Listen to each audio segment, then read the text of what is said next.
જોઈ શકું છું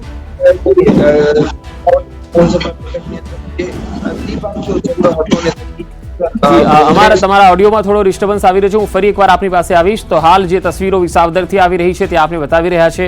મતગણતરી કેન્દ્રની બહાર ટેકેદારો મોટી સંખ્યામાં ઉમટ્યા છે અને તમામ પાર્ટીઓના જે ટેકેદારો છે તેઓ પહોંચ્યા છે અને બેલેટ પેપરની ગણતરી શરૂ થઈ ગઈ છે। વિસાવદરનું ચિત્ર સૌ કોઈ જોવા માટે તલપાપડ છે, કારણ કે આ બેઠક જે છે એ ચોંકાવનારા પરિણામો આપવા માટે પણ જાણીતી રહી છે। ગોપાલ ઇટાલિયા અને કિરીટ પટેલ વચ્ચે મુખ્ય મુકાબલો મનાઈ રહ્યો છે। નીતિન રાણપરિયા થોડીવાર પહેલા જ આવીને ગયા અને તેમણે કહ્યું છે કે કોંગ્રેસ વિસાવદરમાં જીતવાની છે, પરંતુ હવે આ દાવાઓમાં કેટલો દમ છે એ હવે થોડી જ મિનિટોમાં ખ્યાલ આવી જશે। મતગણતરી શરૂ થઈ ગઈ છે અને કડી વિસાવદરની પેટા ચૂંટણીના પરિણામો જે છે એ થોડી વારમાં સ્પષ્ટ થશે। સૌથી પહેલા અને સૌથી સચોટ પરિણામ ન્યૂઝ 18 ગુજરાતી પર આપ નિહાળી શકો છો। લગાતાર અમારી સાથે જોડાયેલા રહેશો। ડિજિટલના માધ્યમથી પણ યુટ્યુબ અને ફેસબુક પર આપ અમારી સાથે આ પરિણામોને નિહાળી શકો છો। સૌથી ઝડપી અને સૌથી સચોટ પરિણામ સાથે સાથે વિશ્લેષકોનું અનુમાન પણ અમે આપને લગાતાર બતાવી રહ્યા છીએ। આ બંને મહત્વની વિધાનસભા બેઠકો છે જેના ઉપર પેટા ચૂંટણીનું પરિણામ થોડી વારમાં આવી જશે।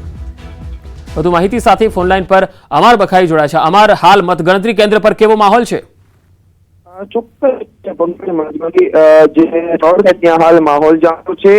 જે ઉમેદવારો છે ત્યાં સમસપ્પો ઉમટી પડ્યા છે। સૌથી મહત્વની વાત એ છે કે 8 વાગે ગણતરી શરૂ થઈ છે અને પ્રથમ જે બેલેટ પેપરથી ગણતરી થવાની હતી તે શરૂ થઈ ગઈ છે।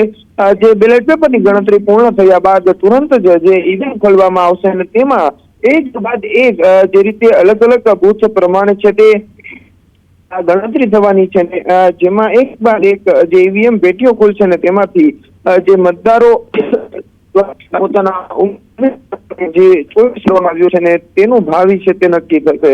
ખાસ કરીને 294 બૂથ દીઠ 14 ટેબલ પર 21 રાઉન્ડમાં આ ગણતરી છે હવે શરૂ થશે। પહેલા બેલેટ પેપરની ગણતરી હાલ શરૂ છે। બેલેટ પેપરની ગણતરી પૂર્ણ થયા બાદ તુરંત જ 14 ટેબલ પર 21 રાઉન્ડમાં ગણતરી થવા છે।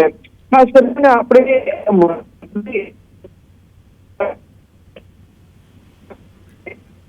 જી, અમારું ફરીવાર આપની પાસે આવીશ। આપના ઓડિયોમાં થોડો ડિસ્ટર્બન્સ આવી રહ્યો છે।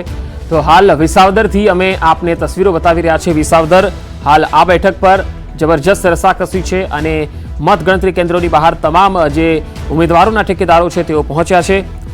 આજે કડી અને વિસાવદર પેટા ચૂંટણીનું પરિણામ થોડી જ મિનિટોમાં બહાર આવવાનું છે અને લગાતાર હાલ અમે દરેકે દરેક રાઉન્ડની ગણતરી અને સાથે સાથે બેલેટ પેપરની ગણતરી જે છે એ પણ બતાવી રહ્યા છીએ। બેલેટ પેપરની ગણતરી શરૂ થઈ ચૂકી છે। મતગણતરી જે કેન્દ્રો છે તેની જે તસવીરો આવી રહી છે તે પણ આપણે બતાવી રહ્યા છીએ। જે ઉમેદવારો છે તેમના ઠેકેદારો છે તેઓ પણ મતગણતરી કેન્દ્રો પર પહોંચ્યા છે અને કડી અને વિસાવદર આ બંને બેઠક પર કોણ બાજી મારશે એ સ્પષ્ટ થઈ જશે થોડી જ વારમાં।